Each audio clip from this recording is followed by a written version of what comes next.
Imagine this, you log on to Instagram and you discover that every commission salon in North America and the world at large is shutting down.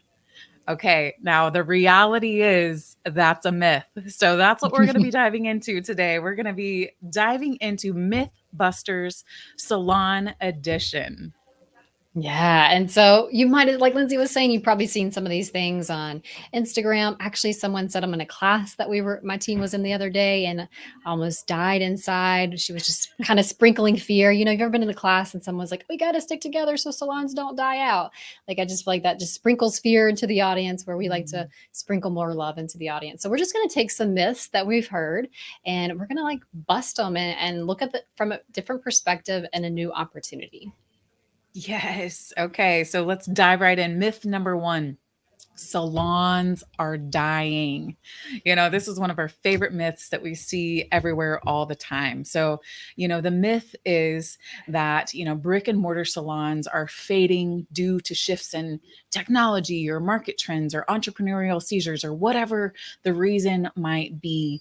But the truth is, there are so many statistics showing that the commission salon industry is alive and well and more booming than ever.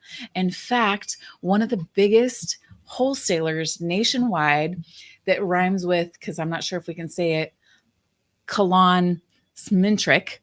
I'm just kidding. Do you like my rhymology? They've really just shifted their whole market perspective. They're like, hey, we're no longer sending in sales reps to, booth rental or suite salon situations. We are only going to work with commission salons that have a team.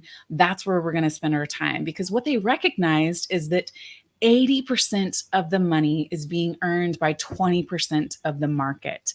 And so, why don't we focus our efforts in these areas to continue to help them grow? Yeah. Yes. So that myth is busted. Let's move on to myth number two.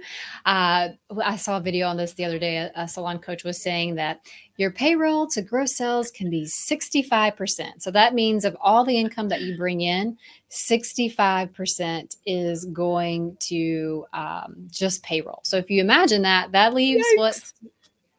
Yikes. Yikes. 35%. 35% left. That's it. And so like that's no products bought, that's no rent paid, that's no nothing. And so like what we know, it's hard to create a scalable, sustainable business when your payroll sitting at 65% of those gross sales. And like so we know we often want to we like to look at it from our cost of goods sold, which is going to include payroll, it's going to include merchant fees, it's going to include a few other things too, but we want that to be 60%. So that includes more than just payroll. And so like, wow, what we know is when we work with salons and we see that anything of their cost of goods is higher than like 65%, which includes more than just payroll, then we often see the salon struggling. We see them in the red. Mm.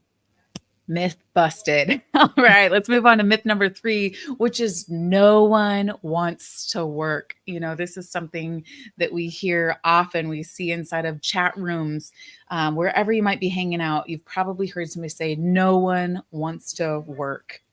But the truth here is, like, we really just need to dive into what it is that motivates today's workforce, because like they truly do want an amazing work-life balance. And so if your career path, includes a stylist working 40 to 50 hours a week, that's not the life that this generation is trying to create. And so, when you truly switch to a business model that supports your stylists and your salon, that's when everybody wins, because you can offer them a flexible work schedule of, 28 to 32 hours a week, and you can split shift your station so that you double up, the opportunity for the salon so that you're still getting all of your costs covered, but you're still allowing people to create the career it is that they want so that they feel like they have that flexibility. They know that they have those growth opportunities because you show them, hey, here's the map of where we're going to go together. Like, here's our career map. Here's all the opportunities. I'm going to help you get to six figures and retire as a millionaire. And so when you start to change the way that you're bringing people into your company, you start to realize, hey, people do actually want to work. And when you make it really simple for them to work in an amazing environment, they're actually happier than they've ever been. Yeah, I know a salon owner I was talking to the other day, and she said this exact same thing. She said, no one wants to work. And I said, oh, okay. So what have you done for recruiting? She said, well, I went to this career fair. I'm like, oh, one career fair? Like we forget, like when we talk about, we are in the relationship business, and it's the same thing when it comes to recruiting. We got to build that communication, that connection, and that trust. And when we have that trifecta that works together, the CTC is what we like to call it. When we have that trifecta that works together, it gives us an understanding of, who we're looking for. And also it brings in the right people because we're growing that relationship. Love that, Jen. Myth busted. All right, let's move on to myth number 4, which is huge inside of our industry right now, which is independent stylist models are the only profitable future. So let's really dive into this, because the truth is, a lot of times when somebody goes out as an independent stylist, the real reason why they do that is because they think they're going to keep more of the money that they're bringing in. But the truth is, there is a cost to doing business everywhere. There's going to be a cost to doing business. You're also going to experience client attrition, which inside of our industry is about 15% on average. So that means 15% of your clients year after year are leaving, whether they move away, unfortunately pass away, they move on to another stylist, whatever the reason might be, you're going to lose about 15%. And a lot of times people as an independent stylist think, I'm going to go out, I'm going to capture the other half of the money, but they don't realize, like, hey, this is actually why the salon has a marketing budget. This is, why they're, creating a marketing machine. There's just so many things to take into account about, why that isn't actually the truth. Yes, that myth is busted, period. I don't have any words after that. It's so good. Because like really it's that 80-20 rule again too. And it's like you were saying earlier, like 20 or 80% of the income is coming from commission salons, and we make up 20% of the business model. And so like that's just so huge.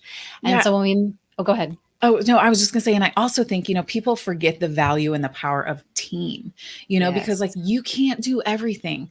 Like if you are the one who's washing all the towels, if you're answering the phones, if you're, if, hey, you have a merchant issue, you got to call the merchant, you're doing, the advertising, all of this, it starts to eat up your time. And so when you can also show your team, hey, you're making the most per hour here than if you were on your own. Because if sure, you could go out on your own, you might be able to capture 1 or 2% more because maybe you wouldn't spend it on advertising.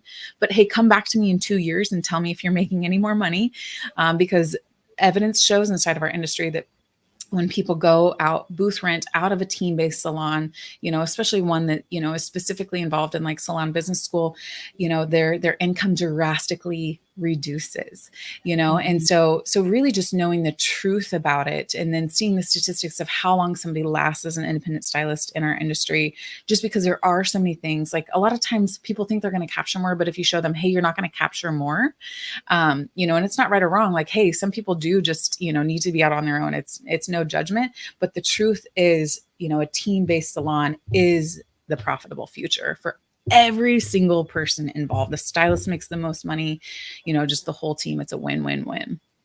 Yes. And if you can tell, we get really excited about this because we're on a movement for the people in our industry to do the right thing. Because I think when people in our industry do the right thing, the world sees us in a different light and they see what we're truly, fully capable of. So I love that we just busted that myth. Let's move on to myth number 5, which is salon retail is dead.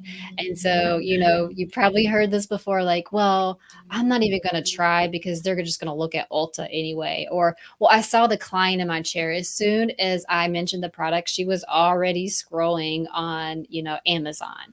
And so like, I feel like that is definitely a myth, because if you're truly providing value to a guest, showing them how to use products, showing what's the benefit of the products for them, like they are going to feel that connection and they're going to want to purchase for them. Because I do know that there's a difference between a buyer and a believer. And when you make someone in your chair a believer in what you have to offer them, like that's when you have loyal clients forever. Boom, Jen, a buyer and a believer, just dropping some beats on us today. I love that. It's so true, and really creating that offering and creating this space where people want to buy. They have the desire to do business with you because you're upgrading their life in so many ways that you're truly transforming them. So I hope you got some amazing value out of today to think beyond the myths that you see inside of our industry all the time and really get clear on what the actual data is showing and what the truth can be for you. Awesome. Oh, until next time when we bust some more myths, we'll see you soon.